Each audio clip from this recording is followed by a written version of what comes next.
유럽의 선진 스포츠 의학 그리고 과학 시스템에 대해서 알아보도록 하겠습니다.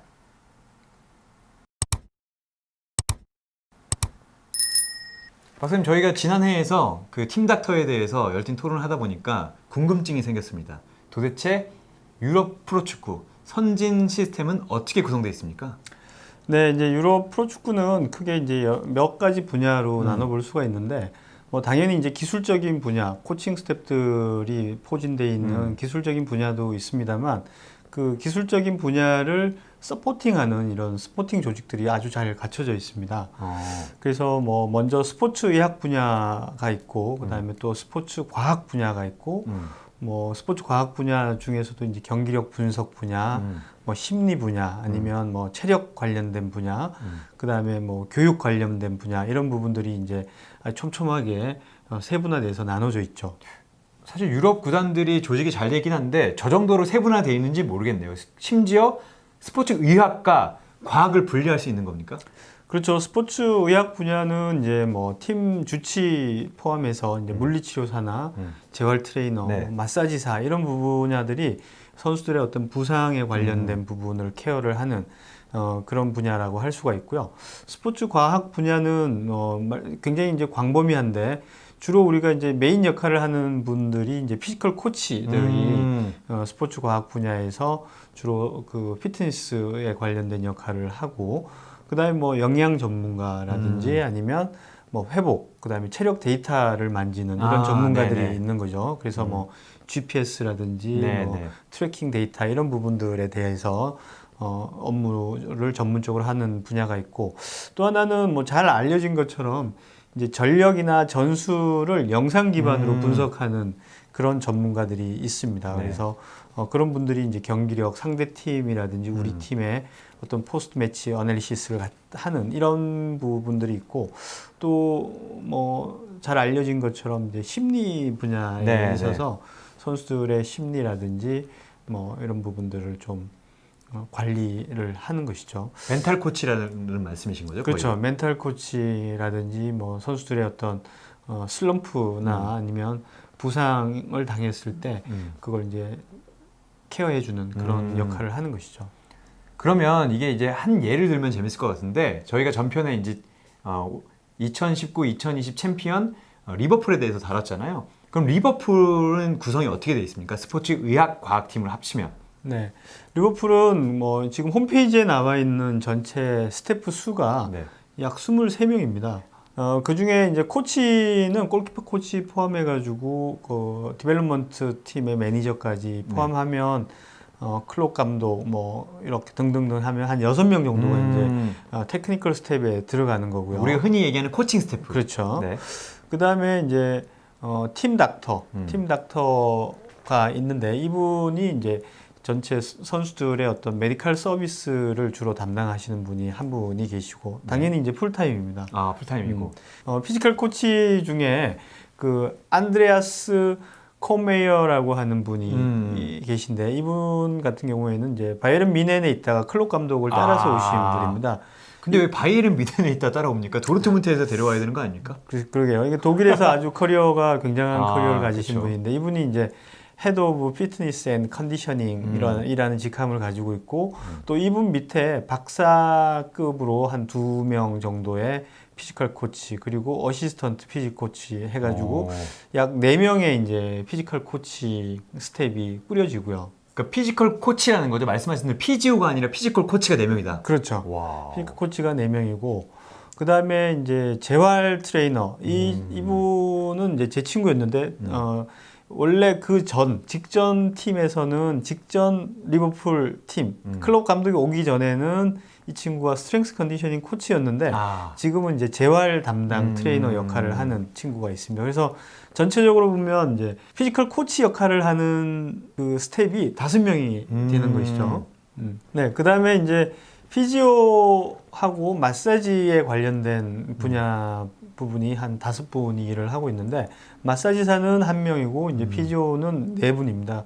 그 중에 이제 헤드 역할을 하는 피지오는 그 필립 제이콥슨 혹은 뭐 야콥센. 야콥센이라고 불리는 분인데 이분도 이제 독일 분이신데 아. 이분은 이제 카타르 아스페타라는 병원에서 음. 시니어 피지오 역할을 하시다가 이제 클롭 감독이 데리고 온 그런 이제 헤드가 되는 것이죠. 그래서 이쪽 분야에 한 5분이 계시고 그다음에 이제 그 영상 분석하시는 스텝이 이제 분석관이 3명이 있습니다. 그래서 상대팀 분석, 그다음에 홈팀 분석 이런 쪽으로 해서 직역이 좀 나눠져 있고 그다음에 영양사라고 있는데 여자분이신데 이 영양사가 마찬가지로 이제 클롭 감독을 따라서 독일에서 건너오신 분인데 이분도 이제 바이에른 뮌헨에서 영양사로 있다가 온 여자분입니다.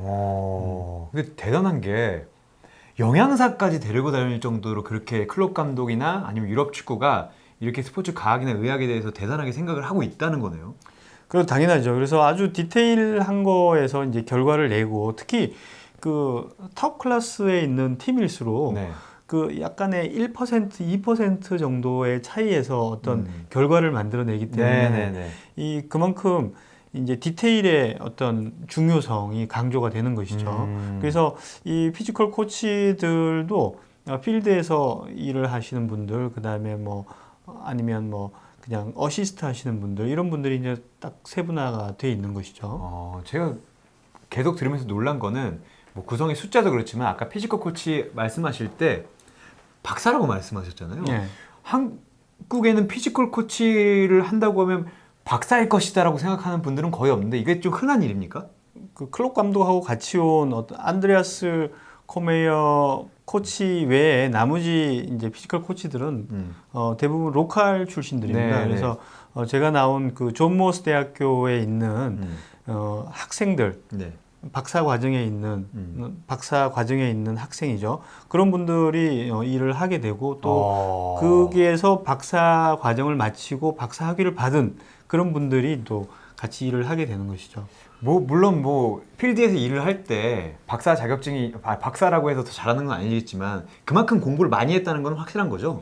그렇죠. 그만큼 이제 어떤 그 현장에서의 어떤 그 궁금증 또 현장 그 과학적인 부분을 현장에 적용해 나가는 그런 과정 중에서 누군가는 이런 아카데믹한 부분, 네. 그다음에 어떤 리서치에 관련된 부분들을 반드시 해야 되기 때문에 그런 어떤 아카데미아하고 연관이 이제 잘 돼 있는 것이죠. 그러면 말씀하신 대로 저 팀 닥터 앤드류 마시 저분이 이 모든 팀을 관장한다는 거죠? 그렇지는 않습니다. 그 팀 닥터 앤드류 마시는 그 헤드 오브 메디컬 서비스라고 해서 네네. 이분이 직접 이제 관리하시는 분들은 같이 일을 하시는 분들은 이제 피지오.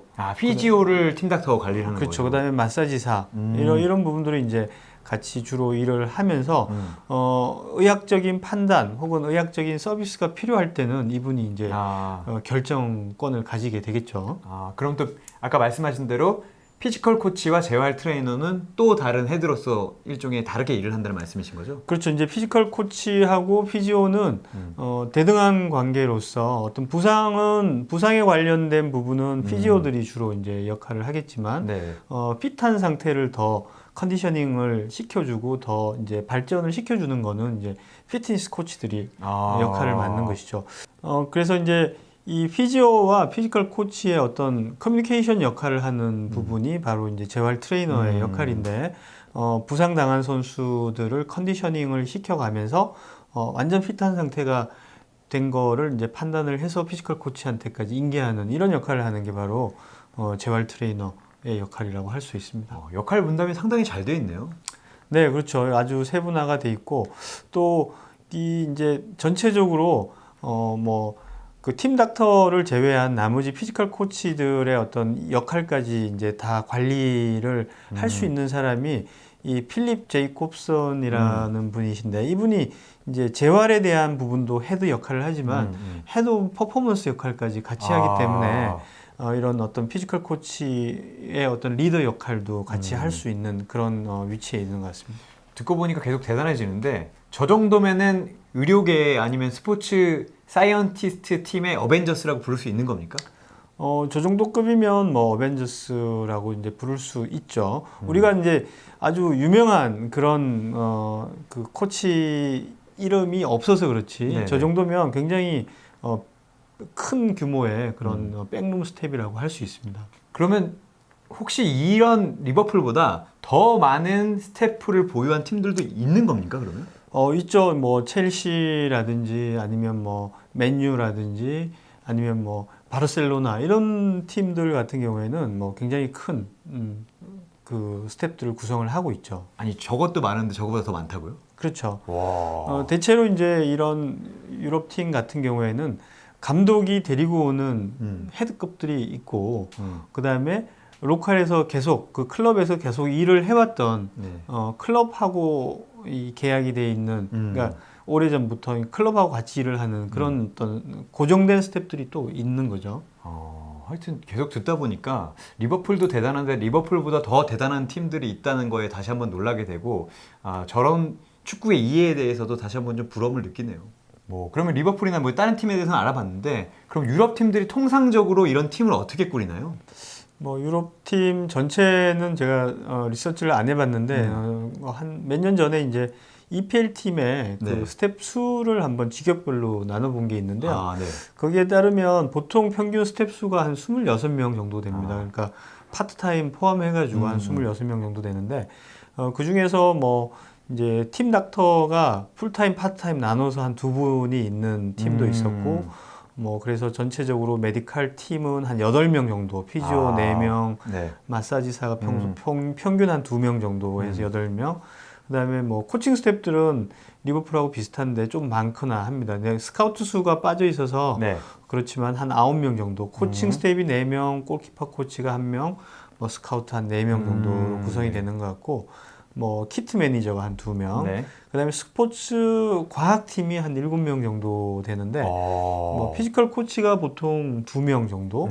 그다음에 뭐 회복이나 이런 데이터에 관련된 역할을 하는 이 스포츠 사이언티스트가 1명 정도 있었고 그다음에 뭐 경기력 분석하는 스태프들이 한 2명, 그다음에 스포츠 뉴트리셔니스트 영양사가 1명, 그다음에 그 심리학을 담당하시는 분이 1명, 뭐 이런 식으로 해서 전체적으로 구성이 한 26명 정도로 이제 구성이 되는 거죠. 근데 26명 중에 킷 매니저를 코칭 스태프 쪽에 붙이더라도 15명 정도가 스포츠 의학 과학팀이네요. 그렇죠. 한 50% 정도 해당하는 이제 스태프가 백룸 스텝이다 이렇게 이제 생각을 하시면 될 것 같습니다. 그러니까 흔히 얘기하는 코칭 스태프보다 백룸 스태프가 많은 거는 분명히 이유가 있겠죠?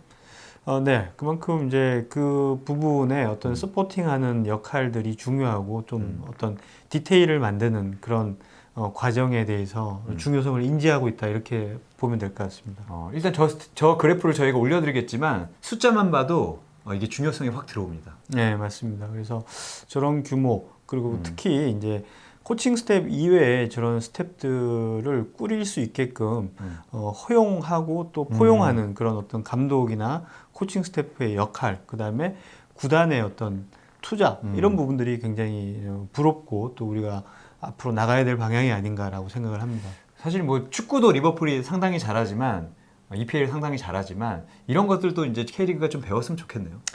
그러려면 이제 재정 규모가 커지고 해야 되는데 결국은 이제 팀의 어떤 재정 규모 이걸 키울 수 있는 방법이 뭘까?